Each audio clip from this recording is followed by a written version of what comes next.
আগামী বছরের ফেব্রুয়ারির প্রথমার্ধে একটি অবাধ, সুষ্ঠু, স্বচ্ছ ও উৎসবমুখর জাতীয় নির্বাচন আয়োজনের প্রতিশ্রুতি পুনর্ব্যক্ত করেছেন প্রধান উপদেষ্টা ড.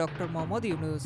বুধবার ঢাকায় স্টেট গেস্ট হাউস যমুনায় ইউরোপীয় পার্লামেন্টের সদস্য মুনির সাতৌরির নেতৃত্বে একটি প্রতিনিধি দলের সঙ্গে বৈঠকে তিনি একথা বলেন। প্রধান উপদেষ্টা বলেন, তারা ইতোমধ্যে নির্বাচনের সময়সূচি ঘোষণা করেছেন।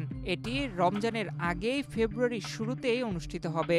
তিনি জানান, দেশে নির্বাচনী উদ্দীপনা বাড়ছে, বিশেষ করে তরুণদের মধ্যে। বিশ্ববিদ্যালয়গুলোতে দীর্ঘদিন পর কোথাও ৩০ বছর পর ছাত্র সংসদ নির্বাচন পুনরায় শুরু হয়েছে। তিনি বলেন, জাতীয় নির্বাচন হবে শান্তিপূর্ণ, পরিচ্ছন্ন, স্বচ্ছ এবং উৎসবমুখর।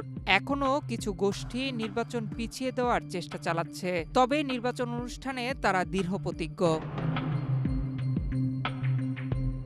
প্রথমবার ভোট দেওয়ার সুযোগ পেতে যাওয়া তরুণ ভোটারদের ব্যাপক অংশগ্রহণের প্রত্যাশা করে তিনি বলেন, এক্সট্রিম মশার কয়েল প্ল্যান্ট ফাইবার দিয়ে তৈরি, তাই সহজে ভাঙে না, সুগন্ধিযুক্ত ও নিরবিচ্ছিন্নভাবে জ্বলে। ডেঙ্গু, চিকুনগুনিয়া বাহি সহ যে কোনো মশার বিরুদ্ধে দেয় এক্সট্রিম সুরক্ষা। এই নির্বাচন হবে বাংলাদেশের জন্য একটি নতুন সূচনা, ইতিহাসে নতুন অধ্যায়। জাতির নতুন যাত্রা শুরু হবে এখান থেকে। ১ ঘণ্টার বৈঠকে প্রধান উপদেষ্টা ও ইউরোপীয় পার্লামেন্ট সদস্যরা সরকারের সংস্কার উদ্যোগ, বাংলাদেশের উন্নয়ন ও গণতান্ত্রিক উত্তরণে ইউরোপীয় ইউনিয়নের অব্যাহত সহযোগিতা এবং চলমান রোহিঙ্গা সংকট নিয়ে আলোচনা করেন। প্রতিনিধি দলের সদস্যরা জানান, আগামী নির্বাচন বাংলাদেশের জন্য একটি গুরুত্বপূর্ণ মোড় হতে পারে।